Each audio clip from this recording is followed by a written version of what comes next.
चतुर्वेदी ऐलान करता है, चाहे वो धरती भारत की हो, चाहे वो धरती नेपाल की हो। मैंने कहा सुनो, तेरे सीने में दिल है तो चतुर्वेदी की बात सुनो। चतुर्वेदी ऐलान करता है और मैं आईने की तरह दिखाता हूँ। तेरी किताब क्या कहती है? कहती है वार्य दीर्घ तिरभुषण का प्रजापति सब पर पिता महेश नमो नमस्ते, तू शीशा करता पुरुष वायु के नमो नमस्ते। मतलब क्या हुआ? मतलब ये हुआ, ये हवा, ये चांद, ये सूरज, ये देवी, ये देवता, ये पेड़, ये पौधा, ये शम्स, ये कमर, ये शजर, ये हजर, ये बरथा, ये बहर, ये ज़मीन, ये समा, ये मक्की, ये मक्का, ये हुर, ये खिलमा, कोई भी इबादत के काबिल नहीं है। बोला इबादत के काबिल कौन है? कहता ये कम्मा ब्रह्मा तूतीय नाश नहीं नाश्ते किंचन एक ओंकार सतनाम करता बिर निर्गुणन भी अकाल मूर्त अजबनी से घुंघट बरसाती अंतम तमा प्रिशम संत सब महायशे तत्य भूयोते शोभ अभिवित युना पिता जमोथ विधाता धवन विद्यमान विश्व विदुनाम नाम दायक इवतम संत पुरुषनम भुराय यत्यंत्यम नाम इंदरम मित्रम वरुण मंगमाहि रतु दिवस ओ पूर्णमिदम पूर्णा पूर्णमदोचते पूर्ण से पूर्ण विदाय पूर्ण विदाशते शांति। क्या मतलब ये हुआ? एक ओंकार, अल्लाह एक है। जो एक है वो निराकार है, वो निचित्र है, वो निरेखा है, वो लामहदूद है। उसकी पोंछ नहीं, उसकी मोछ नहीं, उसकी सूरत नहीं, उसकी मूरत नहीं। कहता उसका कलमा क्या होगा? कहता कलमा ये है ला इलाहा इल्लल्लाह हर ने पाप इला इलाहा परम पदम जन्म बेकूट बरात तू जपे नाम मोहम्मदा जब जब ला इलाहा इल्लल्लाह पढ़ोगे तेरे गुनाह मिट जाएगा, मोहम्मद रसूलुल्लाह पढ़ोगे तेरा ठिकाना जन्नत में बन जाएगा। परम परमा परम धाम पवित्रम परम भवाना भक्ति अंबिया शति मंत्र हीनम गिरियाहीनम जिनार्दम। कहता नबी का दीन पाक होगा, उनकी शरीयत पाक होगी, उनका तरीका पाक होगा, उनका मजहब पाक होगा, उनका कुरान पाक होगा, उनकी उम्मत पाक होगी और जहाँ मेरा नबी आएगा वो जगह भी पाक होगी। इसलिए मेरे सरकार मक्का में पैदा हुए और उसी को उनकी किताब में शूकुल लैल यानी उर्दू में शूकुल लैल कहा जाता है और संस्कृत में सालमंदीप कहा गया है। आज बहुत सारे लोग हमें कमजोरी का शिकार बनाते हैं। हमारी मस्जिदें छिन गई, मुसलमान हाय रे मातम करता। मैं कहता हूं तुझे मालूम नहीं है। तारीख पढ़ो, तारीख। मुसलमानों के ईमान को मजरू करने की कोशिश न करो। अम्मा यार जब काबा काबा था 360 बुत काबे के अंदर था। लात भी वही था, मनात भी वही था, उस्सा भी वही था, हुबल भी वही था। तब काबे का तवाफ होता रहा, काबा काबा ही रहा, काबा सनम खाना न बना, काबा काबा ही रहा। इसलिए मुझे कहने दिया जाए तेरे पास ताकत है, तेरे पास इख्तियार है, तेरे पास ताकत है, तेरे पास हुकूमत है, तेरे पास अदालत है, तेरे पास कानून है। कानून की बुनियाद पे हक को दबाया जा सकता है, हक को मिटाया जा सकता है। तो क्या हमने तारीख पढ़ा है?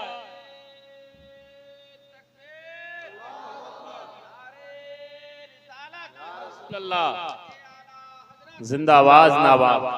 हजरत यूसुफ अलैहिस्सलाम को जुलेखा ने मिस्र के बाजार में लेकर चली थी। 7 दरवाजे लगे थे, 7 दरवाजे पे दरबार को कहा था जैसे यूसुफ अलैहिस्सलाम दाखिल हो ताला लगा देना, बाहर निकल न पाए। उनका इरादा गलत था। वो समझ रही थी जैसे अंदर जाएंगे मैं इनसे मुंह काला करूंगी, मगर रब जिसके साथ होता है उसको कोई कुछ बिगाड़ नहीं सकता। 7 दरवाजे से जब जुलेखा ने हजरत यूसुफ को दाखिल किया था, 7 दरवाजे से हजरत यूसुफ निकले और जैसे यूसुफ निकले सारे दरबारों ने एक दरवाजे पे 7 ताला लगाया था और 7 ताला लगने के बाद हजरत जुलेखा ने नीयत खराब करके हजरत यूसुफ के दामन को दागदार करना चाहिए। क्या होता है हजरत यूसुफ अलैहिस्सलाम वहां से निकलते हैं। निकलने के बाद अगर दरवाजे पर कोई ताला लगा दे, आदमी सीधा नहीं दौड़ता, गोल गोल दौड़ता है, गोल गोल भागता है। हजरत यूसुफ अलैहिस्सलाम कहने लगे मौला मेरी नीयत अच्छी है, इनकी नीयत खराब है, मैं करूं तो तो करूं कैसे। रब के जानिब से आवाज आई, यूसुफ अलैहिस्सलाम सुन ले, सारी खुदाई इनके साथ है, जुलेखा के हुकूमत इनके साथ है, दरबार इनके साथ है, हुकूमत इनके पास है, ताकत इनके पास है, बादशाह इनके पास है, सारी खुदाई इनके साथ है, लेकिन खुदा तुम्हारे साथ है। तुम दौड़ोगे रास्ता मिलेगा, तुम दौड़ोगे मंजिल मिलेगी। हजरत यूसुफ अलैहिस्सलाम ने पहला कदम बढ़ाया, दरवाजे पहले दरवाजा खुल गया, दूसरा कदम बढ़ाया, दूसरा दरवाजा खुला, तीसरा कदम बढ़ाया, तीसरा दरवाजा खुला, चलते चले जा रहे हैं और सातों दरवाजे के ताले खुलते चले। बहुत खूब, सुभान अल्लाह। पूरी दुनिया मिलकर जो कुछ नहीं कर सकता, मेरा खुदा चाहे तो पल भर में वो काम कर देता है। हजरत यूसुफ अलैहिस्सलाम जब 7वें दरवाजे से निकले, जुलेखा उधर से आई और पकड़ना चाही, पकड़ क्या पाती, पीछे से दामन पकड़ ली, और जब पीछे से दामन पकड़ी, दामन फटा और जुलेखा का शोहर दरवाजे के सामने खड़ा था। बोला क्या मामला है, अंदर क्या कर रहे थे? हजरत यूसुफ अलैहिस्सलाम ने कहा अंदर क्या हो रहा था, मुझसे क्या पूछते हो? 3 दिन का बच्चा जो पंगोड़े में है पूछ लो ना। बोला बच्चा बोलेगा, कैसी नादानी की बात करते हो, 3 दिन का बच्चा कैसे बोलेगा? तो यूसुफ अलैहिस्सलाम ने कहा सुनो, बच्चे से पूछ लो। और बच्चा जब गवाही देता है, ये नहीं कहता जुलेखा गलत है, बच्चा ये नहीं कहता यूसुफ अलैहिस्सलाम सही है, बच्चा ये बोलता है फैसला करने वालों जमाना देख। वो बच्चा बोलता है अगर आगे से दामन फटा है तो जुलेखा गलत है, पीछे से दामन फटा है तो जुलेखा गलत है, आगे से दामन फटा है तो यूसुफ गलत है। इतना कहना था। जब दामन को चेक किया गया तो क्या मिलता, पीछे से दामन फटा था। रब ने इज्जत को बचा ली, क्यों ना इज्जत बचा ले। जो अंबिया होते हैं वो मासूम होते हैं, उनसे गुनाहें हो नहीं सकती, उनसे खताएं हो नहीं सकती। अब मुझे बताओ, ताकत रहने के बावजूद, हुकूमत रहने के बावजूद एक अच्छे इंसान पर दाग लगाने का इरादा किया था, मगर जब रब ने उसको साफ करना चाहा, आज पूरी दुनिया हजरत यूसुफ अलैहिस्सलाम का नाम लेती है। और हिकमतन ऐसा हुआ, हजरत जुलेखा में हजरत यूसुफ अलैहिस्सलाम की बीवी बन गई। और क्या मामला है, ये खुदा की हिकमत पे छोड़ दो। आज जमाना जुल्म करता है, एक वक्त आएगा वही जालिम हमारे कदमों पे गिरेगा और कहेगा वही बात पढ़ाओ जो बड़े बड़े शंकराचार्य ने पढ़ा है, बड़े बड़े विद्वानों ने पढ़ा है। आज अमेरिका से लेकर साउथ अफ्रीका तक आप न्यूज पढ़ने वाले पढ़ते होंगे, कभी 100 आदमी कलमा पढ़ के मुसलमान हो जाता है, कभी 150 आदमी कलमा पढ़ के मुसलमान हो जाता है। जो फिल्मों में गाना गाती थी वो मुसलमान होती नजर आ रही, क्यों? इसलिए इस्लाम वो धर्म है, इस्लाम वो धर्म है जिसके बारे में राष्ट्रीय पिता गांधी जी ने चलते चलते कहा था कि सुनो, अगर मुसलमानों के अंदर उमर और अली का इखलाक जमा हो गया होता तो हमने अंग्रेजों से लड़ाई लड़ने के लिए हमने कई साल तक लड़ाई लड़ी है। लेकिन अगर ये जज्बा ईमानी पैदा हो जाता उमर और अली का, तो हम एक दिन में भारत से अंग्रेज को आजाद कर लिए। आइडियल मेरा इस्लाम है, बड़े बड़े विद्वानों ने कहा, तो सबने मेरी सरकार की तारीफ कही है। ये अलग सी बात है, कोई मजबूर होके करता है, कोई मसरूर होके करता है। हम किस्मत के धनी हैं, हम मजबूर होके नहीं, मसरूर होकर करते हैं। क्यों ना करे? कहाँ मेरे नबी का जिक्र नहीं है, कहाँ मेरे नबी का तस्करा नहीं है? तौरेत में नबी का तस्करा है, ज़बूर में नबी का तस्करा है, इंजील में नबी की नबूवत का ऐलान है। और ये तो अपनी किताब की बात है। जब आप मनुस्मृति पढ़ोगे, जब आप मनुस्मृति का मुताला करोगे, जब आप ऋग्वेद का चैप्टर पढ़ोगे, वहां भी मेरे नबी की मिलाद के जलवे नजर आएंगे। बोलो मौलाना कैसे है? तो सुनो, मैं बताता हूँ ऋग्वेद का चैप्टर मेरे नबी की मिलाद कैसे पढ़ते हैं। कहता इश्रमौथर नियर तम तम पृथ्वी मध्यम अरे सिद्धार्थम बलवम स्वार पृथ्वी सदिशुरोर्मा शंकर वर्षन परशुदन ए जागुरात तबसम शंकर सरु लम यम द्रवादु दीगवा गोसलम छि पृथ्वी मधि ए तपेदि भूत विरहण पृथ्वी मध्यम बाल बरार है तुम परस्तु हरि हरि जन्नतिया औ तदौ तद महादम पदगी करती पदम परागत पदम परंपरा। कहता वो ईश्वर का मित्र होगा, नियार तम तम, उनका नाम इतना चमकेगा, इतना चमकेगा जैसे आकाश में चांद चमकेगा, उससे कहीं ज्यादा उनका नाम चमकेगा। इतना चमकेगा, उनका नाम कौन लेगा? सिर्फ टोपी वाला लेगा, सिर्फ दाढ़ी वाला लेगा, कौन लेगा? कहता मधुर महिष, कहता समंदर की मछलियां उनका नाम लेगी, आकाश में तारा उनका नाम लेगा, और जो उनका नाम लेगा अल्लाह तो उसी के लिए जन्नत का उपहार पैदा किया है, तभी तो सब उसका जिक्र करता है, उसका नाम लेता है। और यहाँ तक मैं कहता हूँ, अभी देखिएगा बहुत सारे लोग पूजा पाठ करते हैं, हम लोग भी पूजा करते हैं, लेकिन हम एक अल्लाह की पूजा करते हैं, हम एक अल्लाह को नमस्कार करते हैं, हम एक अल्लाह को नमस्ते करते हैं, हम उसमें किसी को शरीक नहीं ठहराते। उनकी किताबों के अंदर भी एक अल्लाह को पूजने की बात कही गई है, लेकिन पंडित तर्जुमाना करके उसमें किसी को शरीक ठहरा देता है। हम लोग उसे इसलिए मुशरिक कहते हैं, कैसे शरीक ठहराता है? और उनकी किताब में एक अल्लाह को मानने का जिक्र है या नहीं है? चतुर्वेदी ऐलान करता है, चाहे वो धरती भारत की हो, चाहे वो धरती नेपाल की हो, मैंने कहा सुनो तेरे सीने में दिल है तो चतुर्वेदी की बात सुनो। चतुर्वेदी ऐलान करता है और मैं आईने की तरह दिखाता हूँ, तेरी किताब क्या कहती है? कहती है वार्य दीर्घ तिरभुषण का प्रजापति सब पर पिता महेश नमो नमस्ते, तू शीशा करता पुरुष वायु के नमो नमस्ते। मतलब क्या हुआ? मतलब ये हुआ, ये हवा, ये चांद, ये सूरज, ये देवी, ये देवता, ये पेड़, ये पौधा, ये शम्स, ये कमर, ये शजर, ये हजर, ये बरखा, ये बहर, ये जमीन, ये समा, ये मक्की, ये मक्का, ये हुर, ये खिलमा, कोई भी इबादत के काबिल नहीं है। बोला इबादत के काबिल कौन है? कहता ये कम्मा ब्रह्मा तूतीय नाश नहीं नाशते किंचन एक ओंकारा सतनाम करता बिर निर्गुणन भी अकाल मूर्त अजबनी से घुंघट बरसाती अंतम तमा प्रिशम संत सब महायशे तत्य भूयोते शोभ अभिविता युना पिता जमोता विधाता धवन विद्यमान विश्व विदुनाम नाम दायक इवतम संत पुरुषनम भुराय यत्यंतियम नाम इंदरम मित्रम वरुण मंगमाहि रतु दिवस ओ पूर्णमिदम पूर्णा पूर्णमदोचते पूर्ण से पूर्ण विदाय पूर्ण विदाशते शांति। क्या मतलब ये हुआ? एक ओंकार, अल्लाह एक है, जो एक है वो निराकार है, वो निचित्र है, वो निरेखा है, वो लामहदूद है, उसकी पोंछ नहीं, उसकी मोछ नहीं, उसकी सूरत नहीं, उसकी मूरत नहीं। कहता उसका कलमा क्या होगा? कहता कलमा ये है ला इलाहा इल्लल्लाह हर ने पाप इला इलाहा परम पदम जन्म बेकूट बरात तू जपे नाम मोहम्मदा जब जब ला इलाहा इल्लल्लाह पढ़ोगे तेरे गुनाह मिट जाएगा, मोहम्मदुर रसूलुल्लाह पढ़ोगे तेरा ठिकाना जन्नत में बन जाएगा। तो सब ने तारीफ की है, चाहे मजबूर होकर करे चाहे मजबूर होकर करे। हम किस्मत पे जितना नाज करे कम है। हम नबी की तारीफ मजबूर होकर नहीं मजबूर होकर करते हैं। ये उलमा जानते हैं।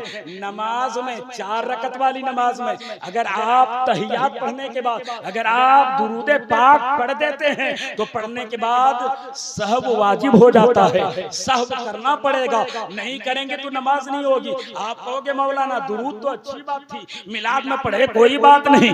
नमाज में 4 रकत वाली नमाज में अगर हम तहियात के बाद दुरूद पढ़ दिया अल्लाहुम्मा सल्ले अला अगर तक कह दिए तो दुरूद मुझ पे सजदा सहव वाजिब क्यों हो गया? तो उलमा जवाब देंगे नबी को याद किया जाता है तो मजबूर होकर नहीं मसरूर होकर किया जाता है, चाहे वो नमाज के हालत में हो, चाहे वो मिलाद के हालत में हो, चाहे वो सलाम के हालत में। आज बहुत सारे लोग बोलते मौलाना साहब सुनिए ना, इस्लाम को लोग चैलेंज करने वाले इस्लाम को चैलेंज करते हैं। बहुत सारे लोग बोलते हैं तुम लोग तो बाद में मुसलमान बने हो। सोशल मीडिया में सुनिएगा देखिएगा, बोलता बाद में मुसलमान बने हो, नौवा को बुलाए हो, कटवा लिए हो, फिर कटुआ मुसलमान कहता दाढ़ी वाले को देख कटुआ मुसलमान।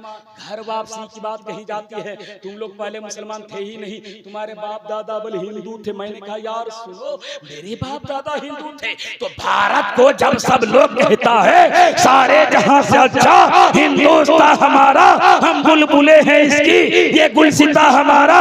अब मुझे बताओ भारत में सबसे पहला इंसान कौन आया था? संस्कृत की जुबान में बता, चाहे पंडित तुम टीकाधारी हो या कोई मौलाना टोपी वाला हो, जरा बता हिंदुस्तान में पहला व्यक्ति का नाम क्या है? तो मौलाना बोलेगा पहला व्यक्ति का नाम हजरत आदम है। पंडित बोलेगा पहला व्यक्ति का नाम मनु है। मैंने कहा मनु को संस्कृत में मनु बोलते हैं, आदम को अरबी में आदम बोलते हैं। अब देखो बाना एक है, जैसे पानी को इंग्लिश में वाटर बोलते हैं, उर्दू में हम उसको पानी बोलते हैं, बंगला में उसे जल बोलते हैं। इसी तरह आदम को संस्कृत में मनु बोलते हैं, उसी को अरबी में आदम बोलते हैं। आदम आया था डायरेक्ट जन्नत से हिंदुस्तान में, तभी तो सबने यही कहा सारे जहां से अच्छा हिंदुस्तान हमारा, मेरा ताल्लुक डायरेक्ट जन्नत से है और जन्नत का ताल्लुक डायरेक्ट हमसे है। इसलिए जब हिंदुस्तान की धरती पर आया है कौन? मनु। अब जिसको मनु तुम बोलते हो, हम उसको आदम बोलते हैं। हम उसकी संतान हैं, तुम उसकी संतान हो। अब आदम जब दुनिया में आया था तो क्या किया था? क्या मुझे बताओ क्या किया था? जन्नत में रात नहीं होती थी, दिल नहीं लगता था। आदम अलैहिस्सलाम जब दुनिया में आए तो रात हो गई, दिल घबराया, मौला को याद किया, मेरे मौला ये दिल मेरा बेचैन है, दिल मेरा बेचैन है। और आदम के दिल में बेचैनी रब को कैसे गवारा हो? सिर्फ आदम तने तना नहीं आए थे, आदम अपनी पेशानी में नबी का नूर भी लेकर आया था। अब उनकी बेचैनी को रब को रहा न गया, रब ने जिब्रील को भेजा, जिब्रील जा। जिब्रील आए, आने के बाद जिब्रील ने अजान की सदा लगाई। मैंने कहा मुझे बताओ अजान की सदा जिब्रील ने कहाँ लगाई थी? सरांदीप की धरती पर लगाई थी। सरांदीप कहाँ है? सरांदीप श्रीलंका की धरती पर है। अब श्रीलंका कहाँ था जब आजाद नहीं हुआ था भारत? तब कहाँ था? भारत में श्रीलंका भी था, बांग्लादेश भी था, पाकिस्तान भी था। तब मुझे बताओ भारत की धरती पर आया था, अजान की सदा लगाई थी और आदम अलैहिस्सलाम ने सजदे शुक्र अदा किया था, फजर की नमाज अदा की थी और फजर की नमाज पढ़ी थी।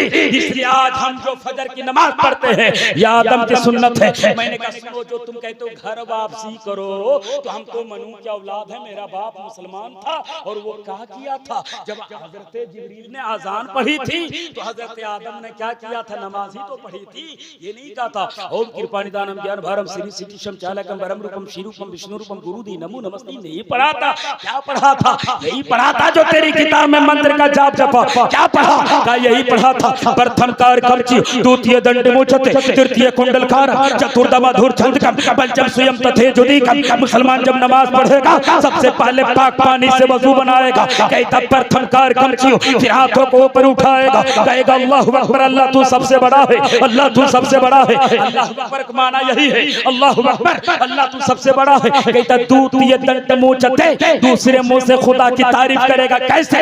ऐसे बांधेगा, पढ़ेगा क्या? सना सुभान का, अल्लाहुम्मा बिहम्दिका, व तबारक अस्मुका, व तआला जद्दुका, व ला इलाहा खैरुका। तृतीय कुंडल कारम, तीसरा कुंडल बनेगा। मैंने कहा क्या मतलब? बोला कुंडल बोलते झुकेगा। मैंने कहा अरबी में तो उसी को रुकू बोलते हैं। कहता चतुर्थम अधूर चंद्रकम, चौथा सजदा करेगा, पंचम स्वयं तथे जुदीकम, पांचवा सजदे से सर उठाएगा, दिल में ख्याल करेगा हम अल्लाह को देख रहे हैं, अल्लाह हमको देख रहे हैं।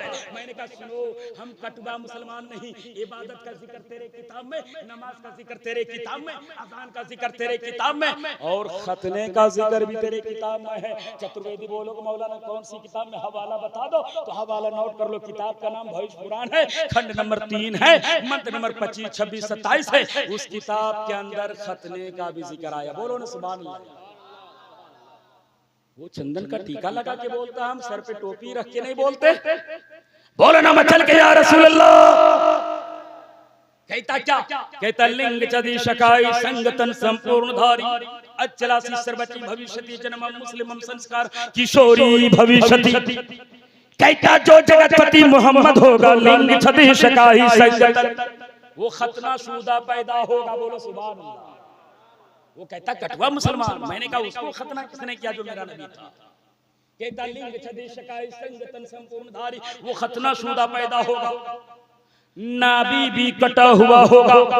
और ये लॉजिक है। आप कहोगे मौलाना जब बच्चा पेट में रहता है नाभि के जरिए अल्लाह रिस्क देता है, उसको रोजी पहुंचाता है। जब नबी का नाभि कटा हुआ था, अब बताओ रब ने मेरे नबी को रिस्क कैसे पहुंचाया? तो दुनिया की तारीफ बोलती है सारा जमाना रिस्क के मोहताज है, मेरा नबी रिस्क के मोहताज नहीं, रिस्क खुद मेरे नबी का मोहताज। नाभि भी कटा हुआ था और खतना भी क्या हुआ था, इसमें भी बात है। अल्लाह ने आदम को भेजा तो खतना शुदा ना पैदा किया। 90 साल की उम्र में पत्थर से तराश के हजरत आदम ने खतना किया। फिर मेरे नबी को रब ने खतना शुदा क्यों पैदा किया?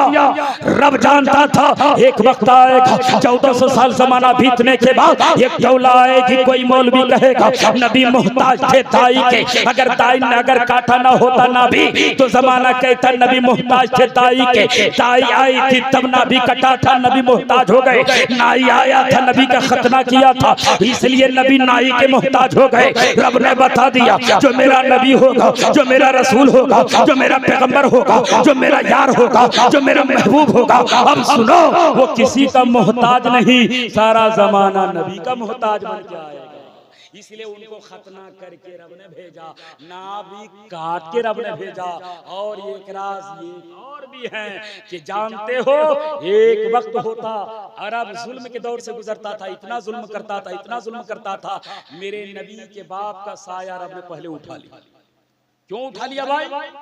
अल्लाह का प्यारा है सबसे ज्यादा, मेरा महबूब, मेरा रसूल, और आने से पहले अभी मुस्तफा पेट में है, बाप का साया क्यों उठा लिया गया? ताकि रब बताना चाहता था जमाना ये न कहे नबी बाप के साये में पलता है, नबी माँ के साये में पलता है, इसलिए रब ने माँ का भी साया उठा लिया, बाप का भी साया उठा लिया, ताकि कोई ये न कहे कि नबी किसी के साये का मोहताज है, जमाना ये कहे नबी किसी के साये में नहीं, सारा जमाना नबी के साए में जीता। ये राज की बात है मेरे भाई। चलते चलते मैं बता दूं मेरे नबी कहां पैदा हुए। कहां पैदा हुए मेरे नबी? शूकुल्लैल नामी जगह पर। शूकुल्लैल कहते हैं 13 गज लंबी जो जगह है उसको शूकुल्लैल बोलते हैं। उसी जगह पर कौन पैदा हुए? नबी पैदा हुए। कौन सा शहर है? शहर का नाम है, उनकी किताबों में है शालमन द्वीप। क्या बताया? शालमन द्वीप।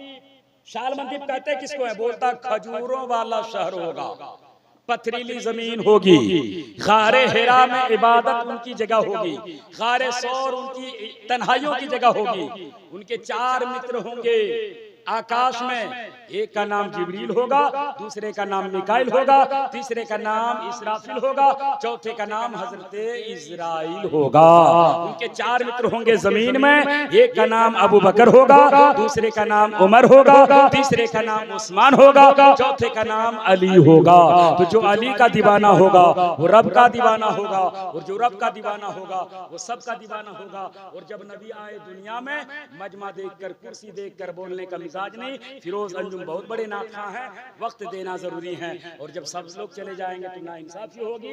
नबी की मिलाद में शमसगरीत में पढ़ के खत्म करता हूँ, फिर फिरोज अंजुम आएंगे, नाते नबी सुनाएंगे। क्या है नबी की मिलाद? कुटी कुटी बड़ा मनम, मस्त शक्ल पर जा जन्म, ए दिन बंधु दयानमी अभिनंदनम सुरसुभागतम, आत्मा निर्मला धर्म हृदय कुंदन किंचनम, चंद्र मुखरम कारी मणि मानिक नयक पंकजम, सर मनोहर शीकलम सभी मोहनी प्रिय दर्शनम, दानी वरु मदेर करना आहनी परशोसितम, तीर्थ रूपम स्वर्ग सम्मन का नगरति, पावनम पूर्ण विर्तु सोभियम आरती ज्योति, जन्म स्थनम जन्मोतिथि द्विदश रबीउल अव्वलम, शुभ मंगलम प्रातिभाति सुंदरम, आमनाति पावनी जननियो सुभाग्यम, मित्र ओ सिद्दीको फारूको उस्मानो अलियो हैदरम, फातिमा प्रिय दर्शनी, हसनैन सत्य कुटुंबकम।